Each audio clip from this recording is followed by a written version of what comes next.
வரவேற்பு நல்கி உரையாற்றி இருக்கக்கூடிய மாண்புமிகு துணை முதலமைச்சர் தம்பி உதயநிதி அவர்களே,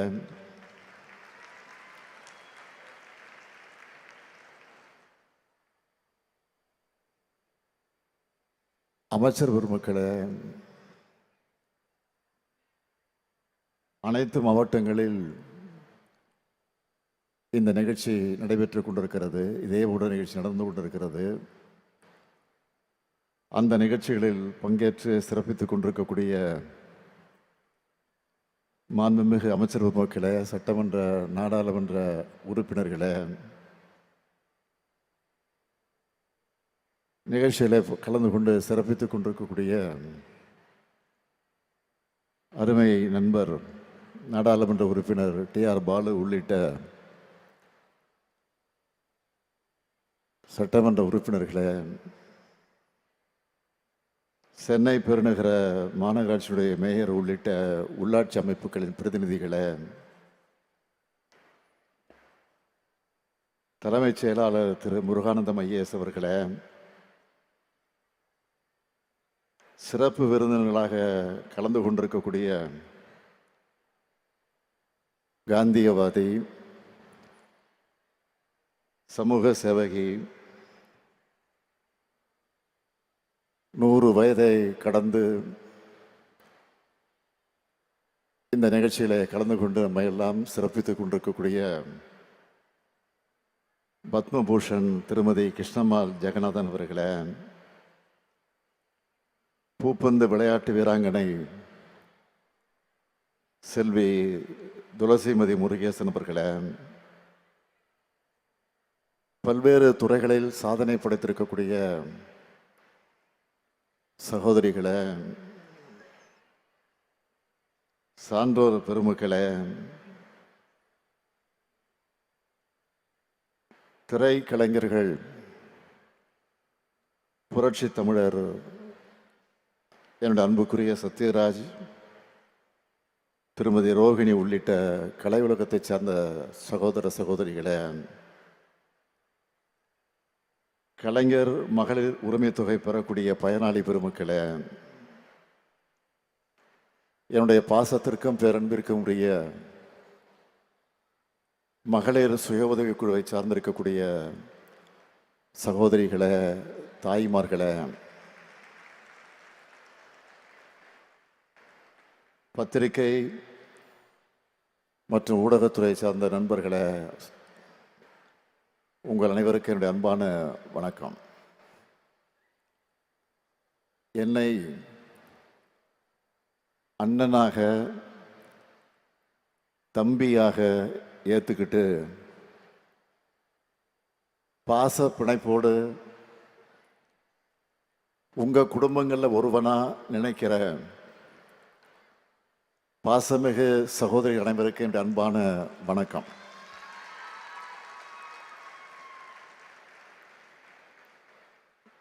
நான் இந்த நிகழ்ச்சிக்கு 3 மணி நேரம் ஆகியிருக்கு. இங்கே பேசிய எல்லோருடைய பேச்சை கேட்டேன்னு சொல்றதை விட, நெஞ்சை உருக்குற தன்னம்பிக்கையும் புது நம்பிக்கையும் கொடுக்கிற உங்களுடைய கதைகளை பேச்சை கேட்டு மகிழ்ச்சின்னு சொல்றதை விட நிகழ்ச்சியில் இருந்தேன்னு தான் நான் சொல்லணும். உள்ளத்துல இருந்து பேசின உங்களுக்கு உற்சாகமாக கைத்தட்டல்களை வழங்கின சகோதரிகள் அனைவருக்கும் என்னுடைய நன்றி நன்றி நன்றி. என்னுடைய நன்றி என்பது இந்த கடமையை இன்னும் சிறப்பாக ஆற்றணும் என்ற உணர்வோட வெளிப்பாடு. இந்த நிகழ்ச்சிக்கு சிறப்பு விருந்தினராக 2 பேர் அழைச்சிருக்கிறோம். ஒருவர் மரியாதைக்குரிய அம்மா கிருஷ்ணம்மாள் ஜெகநாதன் அவர்கள். தன்னுடைய 100 வயதில் நிறைவாழ்க்கை வாழ்ந்து பொது வாழ்க்கையில் வெற்றி பெற்றவங்க. ரொம்ப பொருத்தமானவங்க. இன்னொருத்தர் இளம் வெற்றியாளர் சகோதரி துளசிமதி முருகேசன் அவர்கள் எவ்வளவு சிறப்பாக பேசுனாங்க. விளையாட்டில் மட்டும் இல்லை, விளையாட்டுத்துறையில் மட்டும் இல்லை, அரசியல் துறைக்கு வந்தாலும் இவங்க தான் நம்பர் 1 இருப்பாங்க. இந்த வயசுல எல்லா சவால்களையும் வென்று சாதனை செஞ்சிருக்கிறார். அவரும் ரொம்ப பொருத்தமானவர். இவங்களை விட சிறப்பான விருந்தினர்கள் யாரும் இருக்கவே முடியாது.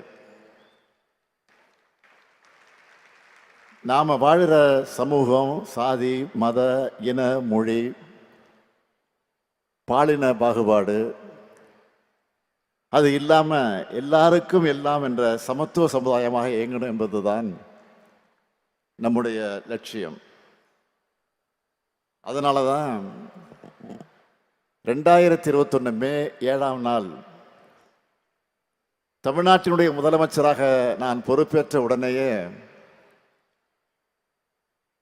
நம்முடைய அரசு திராவிடமான அரசுன்னு சொல்லி ஏராளமான முன்னோடி திட்டங்களை செயல்படுத்த தொடங்கின. நம்ம லட்சிய பயணத்தில் மிகப்பெரிய முன்னெடுப்பா வரலாற்றை திருத்தி எழுதும் திட்டமா அமைஞ்சிருக்கிறது தான் கலைஞர் மகளிர் உரிமை திட்டம். இந்த திட்டத்தை அறிவிக்கும் போதே தெளிவா சொல்லிட்டோம், இது உதவித்தொகை இல்லை, உரிமை தொகை. திட்டங்கள் என்பது கொள்கைகளோட சிந்தனைகளோட செயல் வடிவம். ஒரு திட்டத்தோட வெற்றி என்பது அதை வெற்றிகரமாக செயல்படுத்துவது மட்டுமல்ல, அந்த திட்டத்தை பொதுமக்கள் எந்த அளவுக்கு சிறப்பாக பயன்படுத்திக்கிட்டு தங்களுடைய வாழ்க்கை தரத்தை, சமூக நிலையை மேம்படுத்திக்கிறாங்க என்பதில் தான் அந்த திட்டத்தோட உண்மையான வெற்றி இருக்கு. அந்த வகையில் கலைஞர் மகளிர் உரிமை திட்டம் மாபெரும் வெற்றி பெற்றிருக்கு. பெரும்பாலும் மாநிலத்தில் இருக்கிற மகளிர் மாதம் 1000 வாங்குகிறாங்க. விடியல் பயணத்தில் மாதந்தோறும் கிட்டத்தட்ட 1000 ரூபாய் மிச்சமாகுது. புதுமை பெண் தமிழ் புதல்வன் திட்டங்கள்ல தங்களுடைய பிள்ளைகளுக்கு மாசம் 1000 ரூபாய் கிடைக்கிறதுனால அந்த வகையில ஒவ்வொரு குடும்பத்திலையும் பணப்புழக்கமும் சேமிப்பும் அதிகரிச்சிருக்கு. இப்படி திராவிட மாடல் அரசினுடைய முத்திரை திட்டங்கள், அந்த திட்டங்களை முதலீடா மாற்றி தங்களுடைய பொருளாதார வலிமையை தமிழ்நாட்டு பெண்கள் உயர்த்தி இருக்கிறாங்க. இதைதான் இந்த திட்டத்துடைய வெற்றியா நான் பார்க்கிறேன். இது நேரடியான பலன்கள் என்றால், கையில் காசு இருக்கிறதால பெண்களுக்கு கூடுதல் சமூக மதிப்பு, அந்த பணத்தால சத்தான காய்கறிகளை வாங்குகிறது, குழந்தைகளுக்கான கல்விக்கு செலவிடுறதுன்னு வாழ்க்கை தரம் உயரவும் மறைமுகமாகவும் இது உதவிக்கிட்டு இருக்கு. இங்க பேசுனதெல்லாம் நீங்க கேட்டீங்க. கலைஞர் மகளிர் உரிமை திட்டம், நன்னில மகளிர் நில உடைமை திட்டம், விடியல் பயணம், மக்களை தேடி மருத்துவம், சுய உதவி குழுக்கள், வெற்றி நிச்சயம், நலங்காக்கும் ஸ்டாலின், பெண் தொழில் முனைவோர், விளையாட்டு, தோழி விடுதிகள்னு நம்ம திராவிட மாடல் அரசோட எண்ணற்ற திட்டங்களால பயனடைஞ்ச வெல்லும் தமிழ் பெண்களா அவங்களோட வெற்றிகளை சொல்லும்போது திராவிட இயக்கத்தோட தொண்டனா எனக்கு அளவில்லாத பெருமை உண்டாகியிருக்கு. இந்த கலைஞர் மகளிர் உரிமை திட்டத்தோட வெற்றியினுடைய உச்சம் என்ன தெரியுமா? அண்டை மாநிலங்களுக்கு கூட இந்த திட்டத்தை தங்களுடைய மாநிலங்களில் செயல்படுத்திக்கிட்டு இருக்காங்க. இன்னும் சொல்றேன், மக்கள் நல திட்டங்களை இலவசங்கள்னு கொச்சைப்படுத்துறவங்க கூட இந்த திட்டத்தை அவங்க மாநிலங்களை செயல்படுத்த தொடங்கிட்டாங்க. மத்திய பிரதேசம், மகாராஷ்டிரம், சத்தீஸ்கர், ஒடிசா, புதுச்சேரி, அது மட்டுமல்ல, இப்போ கர்நாடகா, ஜார்க்கண்ட், இமாச்சல பிரதேஷ், மேற்கு வங்கம், சிக்கிம் ஏன்னா 10 மாநிலங்களில் உரிமை தொகை மகளிர் மறுமலர்ச்சிக்கான திட்டமாக உயர்ந்து நிற்குது.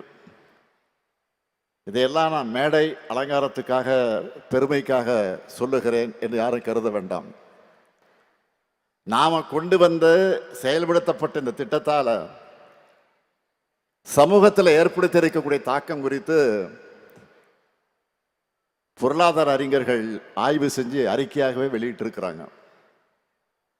முன்னணி ஊடகங்கள் பலவற்ற தலையங்கங்களும் வந்திருக்கு, கட்டுரைகளும் வெளியாகிட்டு இருக்கு. கடந்த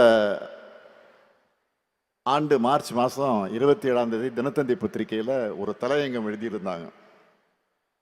அந்த தலையங்கத்தில் ஒரு கார்ட்டூனும் போட்டிருந்தாங்க. அதில் மகளிர் சுயமரியாதையோட வாழ நான் 3 திட்டங்களை செயல்படுத்தி இருக்கிறதாக போட்டு, புதுமை பெண் திட்டம், விடியல் பயணம், நடுநாயகமாக இருக்கக்கூடிய கலைஞர் உரிமை திட்டம் ஆகிய அரியணைகளில் பெண்கள் உட்கார்ந்து இருக்கிறதாக வரைஞ்சிருந்தாங்க. அதோட மகளிர் சமுதாயத்தை கை தூக்கி விடுவதற்காக இந்த திட்டங்கள் காலாகாலத்திற்கும் பெயர் சொல்லும் திட்டங்களாக இருக்குன்னு பாராட்டி எழுதியிருந்தாங்க. இந்த பாராட்டுக்களை எல்லாம்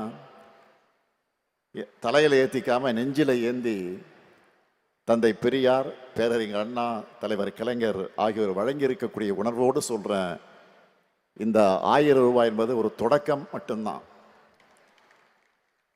10 ஆண்டுகள் பாழ்படுத்தப்பட்ட தமிழ்நாட்டோட வளர்ச்சியை மீட்டெடுத்து வரலாற்றிலே இல்லாத அளவுக்கு, இந்தியாவிலே எந்த மாநிலமும் சாதிக்காத அளவுக்கு பொருளாதாரம் வளர்ச்சி அடையும். 16 விழுக்காடு ஜிஎஸ்டிபி வளர்ச்சியும் நம்ம திராவிட மாடல் அரசு சாத்தியப்படுத்தி இருக்கு. இந்த வளர்ச்சியில மகளிருக்கான பங்கு நிச்சயம் கிடைக்கணும்னு நினைச்சேன். கலைஞர் மகளிர் உரிமை திட்டத்தில் இதுவரைக்கும் 13,75,492 சகோதரிகளுக்கு மாசம் 1000 ரூபாய்னு இதுவரைக்கும் 28,000 ரூபாய் வழங்கியிருக்கிறோம். எண்ணிக்கையை உயர்த்தணும்னு சொன்னேன். அதுக்காக மக்களுடன் ஸ்டாலின் முகாம்கள் மூலமா விடுபட்ட மகளிரும் விண்ணப்பிக்கலான்னு அறிவிச்சு இன்னைக்கு காலையில் 16,94,339 பேருக்கு அக்கௌண்ட்ல 1000 ரூபாய் போட்டுட்டோம். இனிமே தமிழ்நாட்டில் இருக்கிற 1,30,69,831 சகோதரிகளுக்கு 1000 ரூபாய் மாசம் மாசம் தொடர்ந்து கிடைக்கும். தலைநிவரும் தமிழ்நாட்டில் பெண்கள் உயர்ந்து நடைபோட நிச்சயம் உரிமை தொகையும் உயரும், பெண்களுடைய உரிமையும் உயரும். உறுதியாக சொல்றேன், எதிர்காலத்தில் வரலாற்று ஆசிரியர்கள் வரலாற்று எழுதும் பொழுது மகளிர் முன்னேற்றத்தினுடைய புதிய அத்தியாயத்தை ஸ்டாலினுடைய திராவிட மாடல் ஆட்சியில தொடங்குச்சுன்னு தான் எழுதுவாங்க. இந்த உரிமை தொகை உங்களுடைய உயர்வுக்கு மட்டுமல்ல, உங்க மகள்களோட உங்க மகன்களோட கல்விக்கு பயன்படணும்னு விரும்புகிறேன். கல்விதான் சிறந்த முதலீடு, யாராலும் அழிக்க முடியாத சொத்து. அது தலைமுறைகள் தழைக்க பெண்கள் முன்னேற்றமும் அதுக்கு பெண் கல்வியும் அவசியம். நீங்க முன்னேறி வந்து சிறகடிச்சு பறக்கணும், ஆணும் பெண்ணும் சரிநிகர்னு சாதனைகள் படைக்கணும். அதுக்கு உங்க சகோதரனா, உங்கள் குடும்பத்தில் ஒருத்தனா இந்த முத்துவேல் கருணாநிதி ஸ்டாலின் என்றைக்கும் இருப்பேன். நன்றி, வணக்கம்.